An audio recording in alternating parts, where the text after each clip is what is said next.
মানে ওই স্কুলের হেড স্যার শুনি যে বাচ্চাটা যখন পরীক্ষা দেয় পরীক্ষার সময় আপনার সাজেশনের কাগজ দেয় না, এরকম দিতে চায় না। পরে এটা নিয়ে মানে আমার কেমন যেন মনে হয় যে আমি বাচ্চাটাকে পড়াচ্ছি নাকি বাচ্চাটা নতুন সেটার জন্য এরকম করতেছে। তা আমি তো আর এই বিষয়ে বুঝি না। আমি গ্রামের মেয়ে, পড়াশোনা করেছি এটা ঠিক আছে, বাট আমি হচ্ছে গ্রামে পড়েছি, সরকারি স্কুলে পড়েছি। কিন্ডার গার্ডেনের তেমন একটা আইডিয়া আমার ছিল না।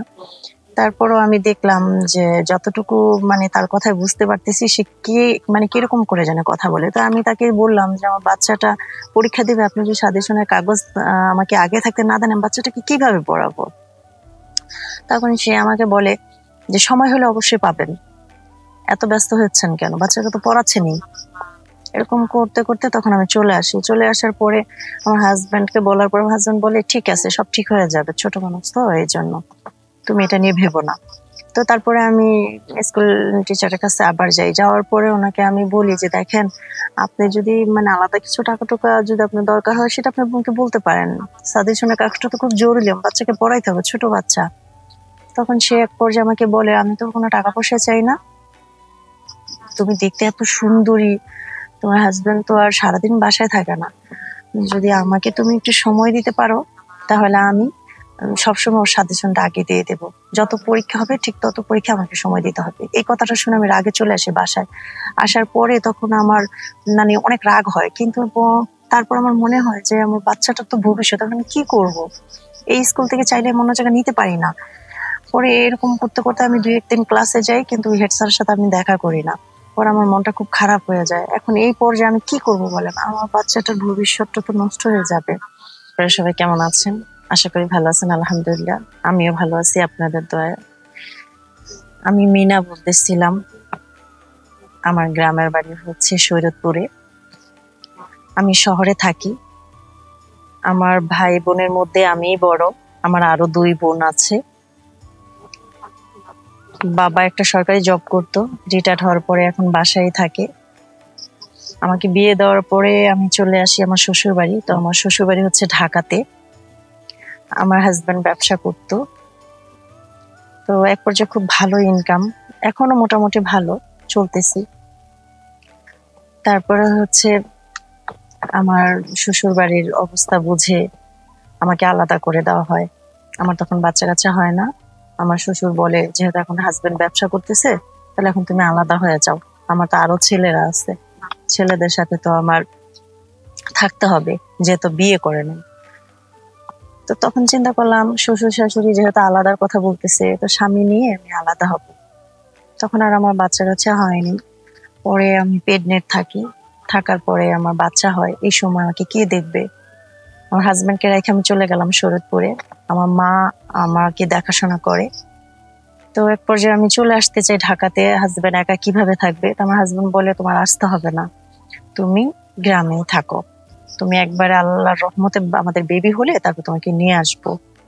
তখন আমার হাজবেন্ড এখানে থেকে কাজ করে আমাকে টাকা পাঠায়, আমি আমার বাবার বাসায় খুব ভালো চলি। তারপর আমার বেবি হওয়ার পর আমি দেশে চলে আসি, আমি ঢাকাতে চলে আসি, আমার হাজবেন্ড নিয়ে আসে। নিয়ে আসার পরে আমার বাচ্চাটা ছোট তখন। তো বাচ্চাটাকে নিয়ে, ছোট বাচ্চা, এই বাচ্চাটাকে আসলে দেখাশোনার তেমন নাই কেউ, কারণ আমার আম্মা তো গ্রামেই থাকে আর শাশুড়ি তো আমাকে আলাদাই করে দিছে, হাজবেন্ড তো কাজেই থাকে। বাচ্চাটাকে নিয়ে সারাদিনই আমি টুকিটাকি কাজ করতাম। কাজ করার পরও বাবা চলে যেত, থাকতে থাকতে তাড়াতাড়ি করে কাজ করতাম, আমার বাচ্চাটাকে নিয়ে থাকতাম। আমার খুব স্বপ্ন যে আমি আমার বাচ্চাটাকে কিন্ডারগার্টেন স্কুলে পড়াবো।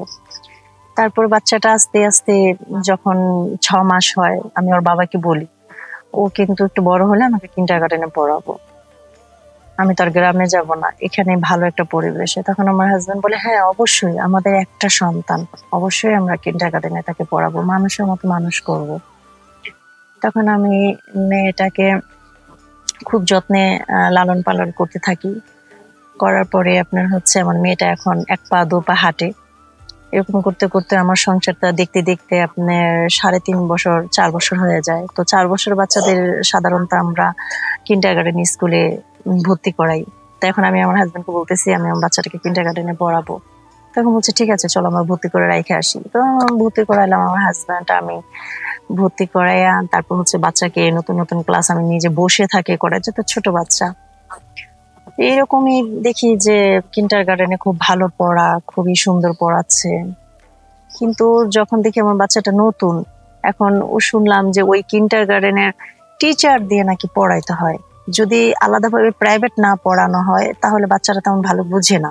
তারপরও আমি বললাম যে ঠিক আছে, আমি ঘরে যতটুকু পড়াবো, আর অবশ্যই একটা টিচার রাখবো।